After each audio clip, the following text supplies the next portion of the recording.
ministre à la sortie de la rencontre, l'audience que nous a accordé le ministre en charge des sports, autorité de tutelle de la Fédération camerounaise de football. Nous avons jugé utile, il était important pour nous qu'on se trouve avec vous ici au niveau du siège de la Fédération camerounaise de football.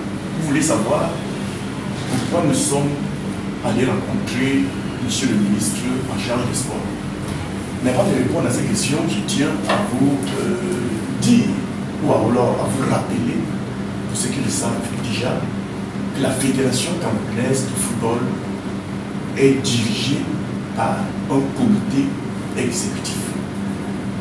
Le président de la Fédération camerounaise de football, tel que vous le connaissez, n'est en réalité que le président du comité exécutif. C'est-à-dire que, au sein de cette instance, les décisions sont prises en collégialité. Ce qui veut donc dire que le président peut être mis en minorité. Vous avez sûrement remarqué que le président de la FECAFOOT, que vous connaissez, n'est pas à cette rencontre. Il faut comprendre pourquoi. C'est simplement dû au fait que nous, membres du comité exécutif, avons observé avec une certaine distance les rapports qui s'étaient installés entre l'entraîneur sélectionneur des Lions Indomptables et sa hiérarchie que représente la Fédération camerounaise de football, c'est-à-dire les membres du comité exécutif et bien évidemment son président. Reprocher à l'entraîneur sélectionneur, il faut vous le dire, nous avons remarqué que le président tout seul ne pouvait pas grand-chose. C'est pour ça que nous avons pris nos responsabilités en notre qualité de membre du comité exécutif d'aller rencontrer directement le ministre en charge des sports pour lui dire que du comportement de l'entraîneur qu'il a mis à notre disposition, nous en avons marre et nous voulons que les mesures soient prises. C'est le bon temps. Si nous partons de la Fédération camerounaise de football pour aller vers l'autorité du tutelle qu'incarne le ministre en charge des sports.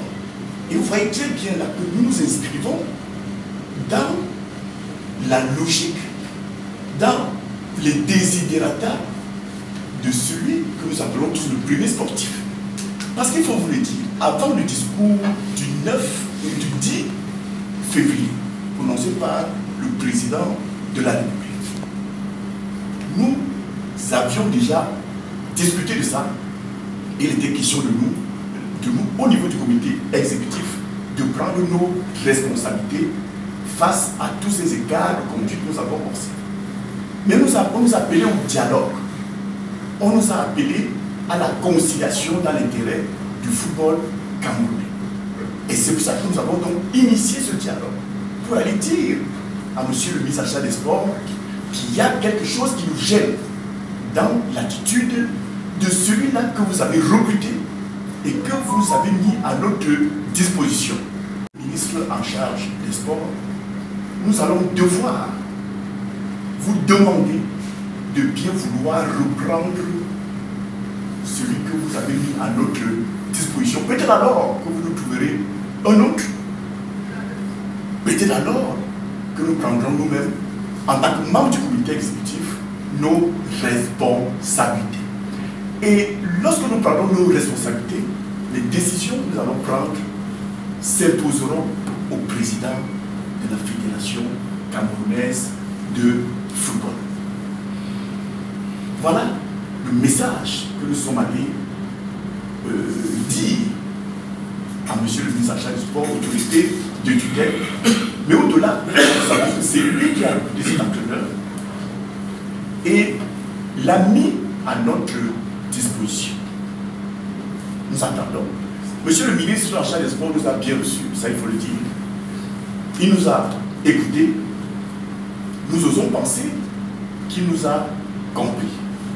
Toujours est-il dit qu'il nous a fait savoir qu'il a pris note. Nous attendons donc qu'il nous appelle pour nous dire quelles sont les mesures qui ont été prises par rapport à cette affaire de l'entraîneur sélectionneur. Nous reprochons à cet entraîneur de nombreux manquements qui sont d'ailleurs contenus dans une correspondance que nous avons laissée à monsieur le ministre. Madame, la première vice-présidente vient de vous dire qu'elle a dénombré, que nous avons dénombré dans ce document, pas moins de 18 manquements de mépris, de subordination.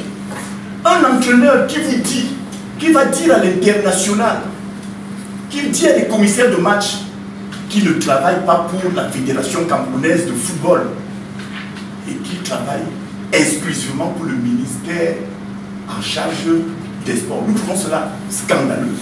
Alors, s'il travaille pour le ministère en charge des sports et non pour la Fédération, que faisons-nous avec un entraîneur qui ne nous reconnaît pas comme étant celui-là, l'instance qui assure son autorité hiérarchique? Il vous dit que son premier adversaire, c'est la Fédération camerounaise de football. J'ai envie de vous demander si vous étiez à notre place, c'était cela. C'est-à-dire qu'il va jouer contre nous. Ça veut dire qu'il nous accuse d'être contre l'équipe nationale de football du Cameroun. Mais à qui parle-t-il? À des Camerounais. Et nous disons que pour l'honneur du Cameroun, il faut que cela soit assez. Et qu'on nous dise ce qui a lieu de faire. Je n'ai pas manqué de dire à monsieur le ministre, personnellement, moi je le dis. Vous voyez plus d'entraîneurs assis au banc de touche. Comment peut-il être assis à notre banc de touche et jouer contre nous et dire que nous sommes ses adversaires? Non. Peut-être une solution va-t-elle être trouvée dans cette affaire.